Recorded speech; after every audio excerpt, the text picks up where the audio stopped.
دیکھیں ابھی جو صورتحال آج خاص طور پر ایمرج ہو کر آئی ہے وہ بنیادی طور پر مفاہمتی اور مشاورتی عمل کی تجدید تھی جو پی ڈی ایم کی حکومت کے آغاز کے وقت آپ نے دیکھا ہوگا کہ کچھ نکات کے اوپر معاہدہ ہوا تھا اور اس معاہدے کی بنیاد کے اوپر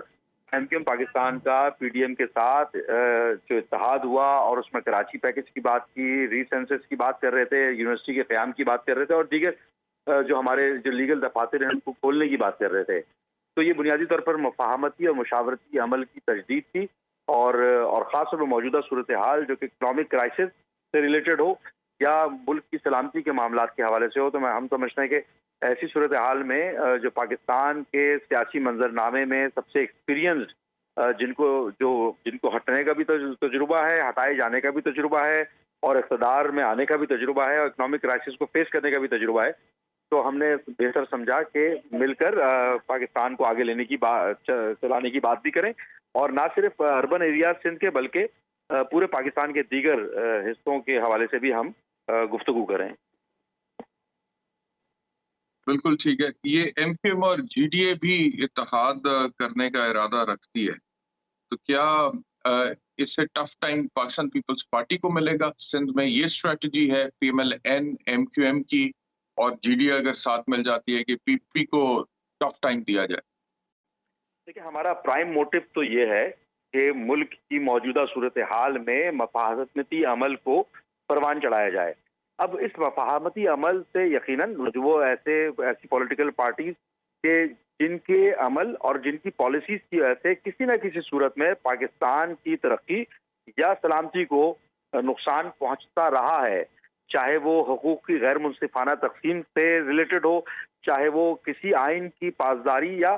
لیٹ سے کہ 18ویں ترمیم کے بعد آرٹیکل 140A کے اطلاق نہ کرنے جیسی صورتحال کی وجہ سے پیدا ہونے والی بے چینی کی وجہ سے انریسٹ یا پولیٹیکل انسٹیبلٹی ہو، یا اگر ہم بالخصوص اربن ایریاز کے حوالے سے بات کریں تو پروونشل فائنانس کمیشن کو کال نہ کرنا 10 سال سے اور اربن ایریاز کے حقوق اس کی بنیاد کے اوپر جو ان کے ڈیو رائٹس ہیں فائنینشل وہ نہ ملنا یا پانی کے منصوبے کو عملی طور پر اس کو کمپلیٹ نہ کرنا یا آبادی کو صحیح معنوں میں غیر جانبدار ہو کر گننے میں رکاوٹ بننا، ان جیسے معاملات ہوں تو یقیناً ایسی پولیٹیکل پارٹیز یا ایسے عناصر کو تکلیف تو ہوگی. لا محالہ ایسا اتحاد جو کہ ملک کے گرینڈ انٹرسٹ کے اوپر ہو، لارجر انٹرسٹ کے لیے ہو اور اس لارجر انٹرسٹ کے اندر دراڑ ڈالنے یا اس کا سبب بننے والی پالیسیز یا وہ پالیسیز بنانے والی پولیٹیکل پارٹیز یا انٹیٹیز اس کی رسپانسبل ہوں، ان کو تکلیف ہوگی.